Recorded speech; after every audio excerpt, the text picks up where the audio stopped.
Kim Spangrude is going to lend a little bit of local history, which is always fun for this event. Before she gets on, I want to just thank everyone for being here tonight. We've got a great turnout. This is a great venue. November 27th, we're back here. It's going to be standing room only because we're going to have so many great speakers.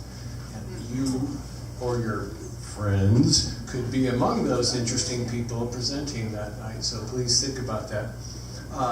So please welcome our final speaker, Kim Spangrude.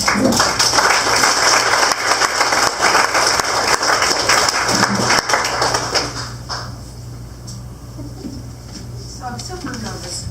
Tilt the microphone down a little bit. Super nervous. There we go.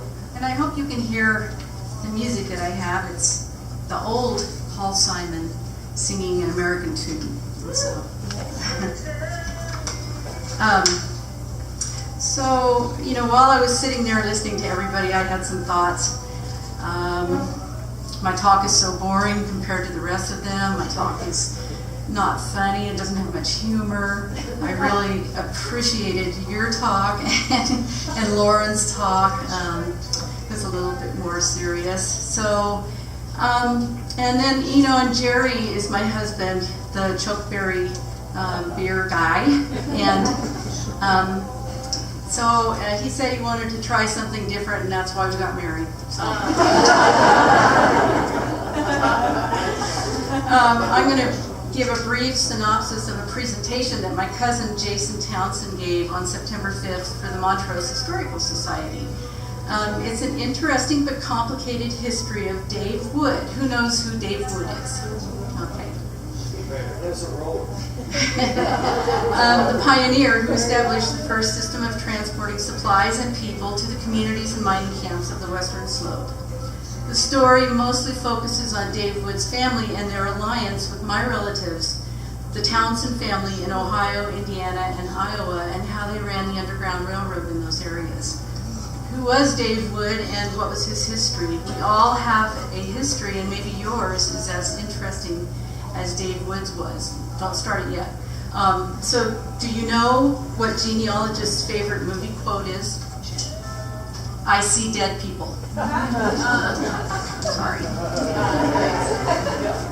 So Dave Wood's immigrant ancestor was John Wood. He was a Puritan. He came on the ship Bachelor. He was mariner. He came with John Winthrop, who was the first governor of Massachusetts, around 1630, and they settled the Massachusetts Bay Colony. They were fleeing religious persecution. So it kind of starts. I'm sorry, you missed a slide. Okay. Here's number one. Where do you want to be?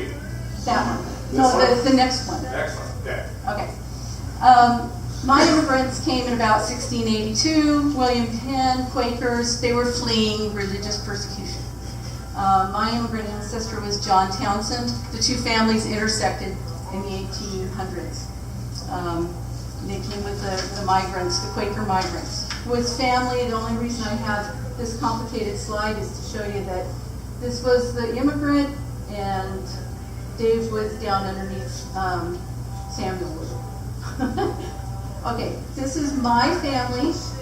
They came from Bucklebury, Berkshire, England. About 10 generations later is my family, and right around here is where Dave Wood's family and my family intermarried. This is your brain on genealogy. So the only thing I want you to notice is that up here is where the first person came from England. There's Dave Wood. His father is right there. Can we go right back to that one since I'm the last person? His father's there. His father had a sister named Abigail. Abigail married Eli Townsend. He was my family's cousin. He was part of my family. And right there is, I'm at the bottom of that list. The Underground Railroad in Ohio was part of an alliance. They called it the Townsend-Wood Alliance. And it was part of Dave Wood's family. On number 2 was his father, his family, his grandparents, his uncle. So So Dave Wood's history is basically that he was born in 1851.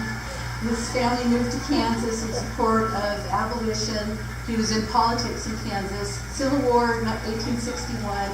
He went into the Civil War, left the Quaker Church, and he became real strong in politics in the Kansas government. Dave Wood, there's a famous picture in the Historical Society building of Dave Wood with his father, right there. Samuel Newitt Wood and Dave Wood, 1861. And it was Samuel Newitt Wood's sister Abigail who married into my family. And this is him later in life. He became, after the Civil War, he fought for women's suffrage. This was Dave Wood's grandmother. She attended the first Women's Rights Convention in Seneca Falls, New York, in July 1848. They were very strong in women's rights, and these are my family members at the same time. So one of my ancestors, John Townsend and Elvira Townsend, lived in Indiana. The cabin is still there.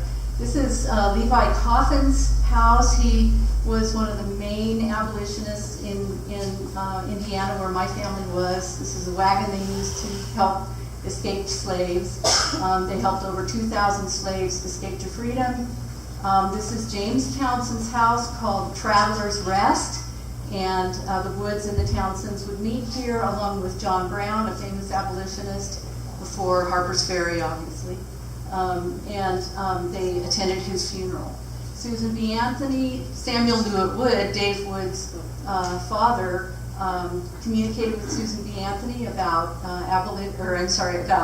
suffrage issues, and was an acquaintance of hers. This is the ABCs of Slavery, which was written by Hannah Townsend and Mary Townsend. Mary was a famous entomologist, and she was. They were the sister of John Kirk Townsend, who was a famous naturalist. Punishment for helping runaway slaves, being imprisoned, was the least, all the way down to being tarred and feathered. Some people were branded, and they had the brandings for the rest of their lives. If you were an African American person who was a slave and you tried to escape, it was worse. Most of the time you didn't survive it. So this is a famous picture of somebody who's been whipped. These are typical sign. Dave Wood, after the war, he and brother William, they had a livery stable in Kansas. Then they came to Pueblo County, Colorado. He came and stayed. He had a contract with D&RG Railroad to transport. The contract ended and he went broke. The bank confiscated all of his money, and so he ended that business, and he died in the 1940s. Reconstruction, all the Townsends and Woods became teachers, reformed mental institutions, hospitals, did a lot of social work and women's suffrage issues. This is the book that Frances and Dorothy Wood wrote about their father. Go check it out at the library. It's a really interesting book. And that's it.